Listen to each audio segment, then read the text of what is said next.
Hello, and welcome to my first devlog.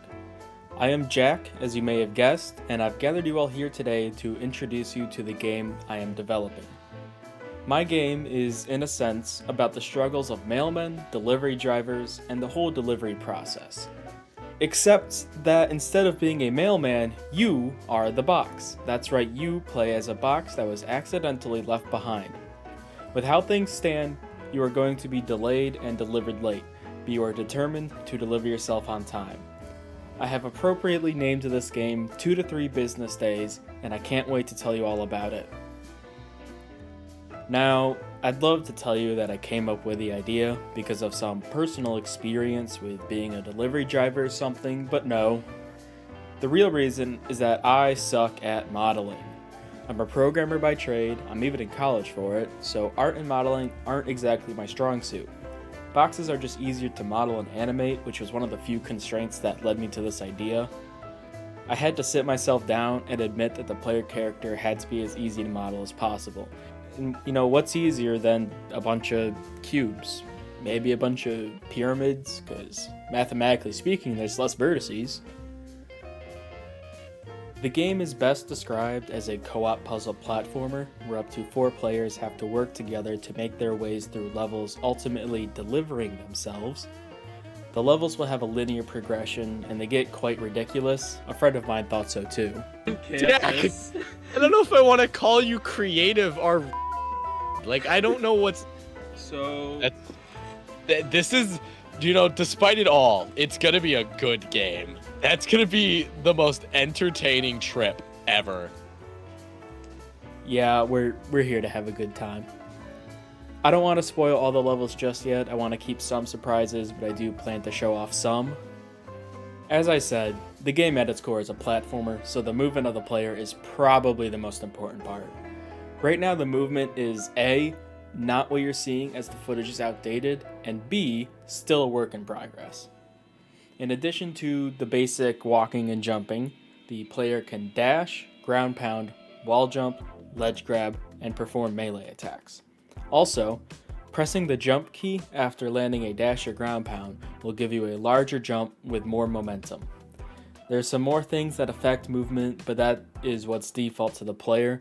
Overall, I kept it simple as it's not just a platformer. As mentioned previously, this game is supposed to be co-op, which is definitely a tricky mechanic to get right. My goal is to ensure that every player has an equally important role or task, while avoiding the common pitfall where one player becomes the focus and everything depends on them the whole time. I spent a long time brainstorming ways of incorporating co-op into a puzzle platformer beyond just the puzzles making it necessary. I spent time looking at other games as a reference to try and help. What I eventually settled on was a shared inventory system. There are 4 different abilities you can collect as you progress through levels, but there is a limited amount of them and must be shared between players. For example, if you have collected ability A, then your team collectively only has 1, and only 1 player can have it equipped until you find more.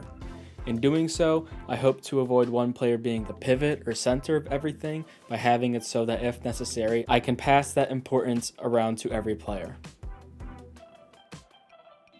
These are the 4 abilities. There are no names set in stone yet, so currently they are quite literal, and I'm going to go through these quickly. Firstly, there is the magnet ability. This ability, when equipped, makes the player magnetic. You can be drawn to larger objects and can influence smaller ones. Next are spring shoes. The player puts springs on their feet and bounces up and down with a great reduction in movement speed. While in this mode, the player can hold the jump button to charge up a much bigger jump. Next is the digitizer. This allows players to digitize an object, sending it into the internet, or in other words, your inventory. To remind you, the inventory is shared, so player A could digitize an object and player B could spawn it back in elsewhere. Finally is the field generator. It is a gun that shoots an energy projectile. When that projectile hits, it spawns a platform. I've been reworking it, so I'll reintroduce it in a later devlog, but this is its original form. I've been hard at work on a prototype, and while it's far from perfect, it's starting to take shape. Maybe I'll share it in the next devlog. I haven't decided yet what the next one will focus on. There's still plenty to rework and a ton of bugs to squash. That said, I did manage to do a playtest with a friend on a very early build, so here's some highlights from that session. Also, please excuse my mic quality.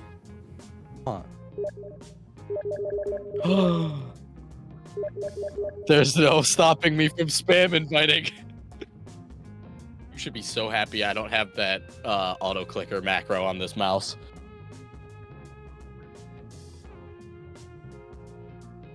Jack. The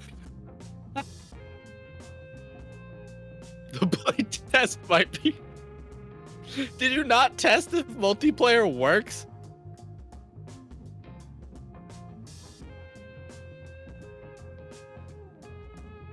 Okay. Why would you not do that? Jack, not a single thing of your projects have worked yet. Jack, how many times have we complained about the camera alone? I'm just gonna try the game. Oh, there's two of me. Oh, it did work. You're my username. Hey. Yeah. Woo! It just wasn't showing up in the menu. Yeah, the menu doesn't update. Why do I have a penis? Why is the forklift so much better designed than everything else? What do you, dude. Why does it have color? I'm not gonna skimp on the forklift, bro. True. I'm so fast. Oh. So here's your first wall jump. Wall jump time. Whoa. Oh. Also, if you double tap sprint, it keeps playing the audio cue over and over again. Yeah, because nice. That's actually pretty good. I want to see something cool you can do. Yeah. You can actually just ground pound up to the second wall and skip that first. Oh, that is some speed running shit right there. That's some speed running shit right there. Once I figure out how to do it, man, clearly you've play tested quite a bit of this. So now we got magnets. Whoa! Oh wow, the little red bar is actually way smoother than I thought you were gonna have it. So you can see that when I equip one, it takes one out of your inventory too. Cause we share inventories. I'm gonna try to fuck this up on you. Hold on, let's see how fast I. That might work. That actually. How the fuck? Oh. You fucked it up. I did. Pick me up. Pick me up. Why isn't it stopping? How do I activate it now? What do you mean it's stopping? The fuck do you mean? It just took a moment for it to stop. Okay. Probably just the lag. You Might gotta be. lower it more, dude. I can't reach it. I can lower it? Oh. There you go. Now you got me. Uh-oh.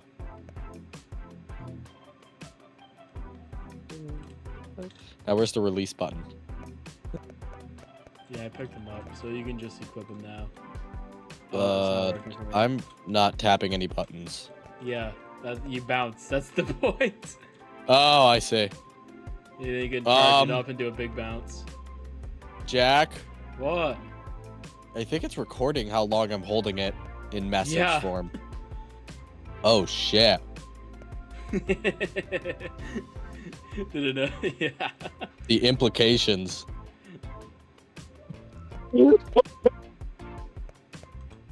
That's an actual penis, Jack. What are you talking about? There's no penis.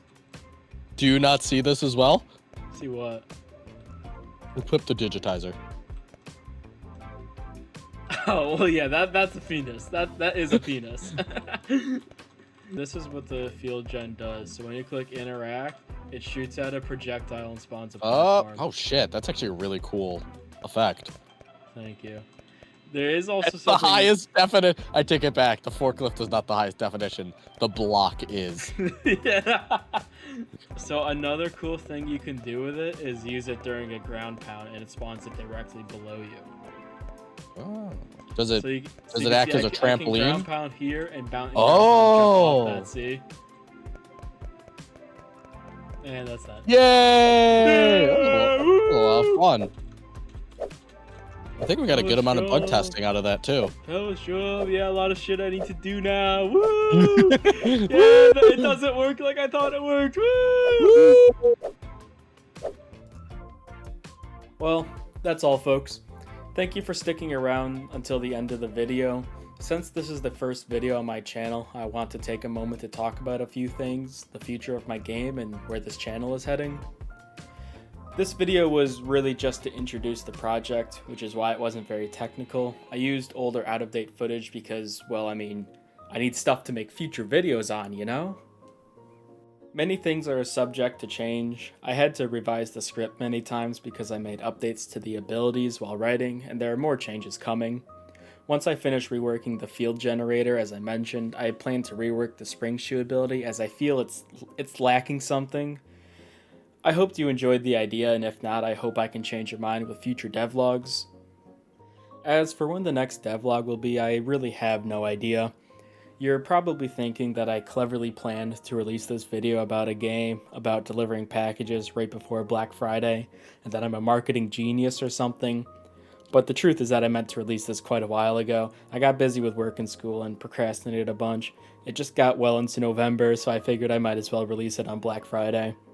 This is actually the 4th rewrite of the script, and I have more busy days coming quickly. I plan to try and get another devlog out sometime in December. Now, the channel. I plan to make a variety of content focused not just around game development and design, but also videos on programming in general. I am new to running a YouTube channel, so I can't speak on how often I'll upload yet. I hope you enjoyed this video enough to subscribe and hang around for the future to come. I've got so many ideas and I'm excited though scared to share them all with you. Thank you again. Please leave a like, comment, and subscribe. I'll see you sometime soon.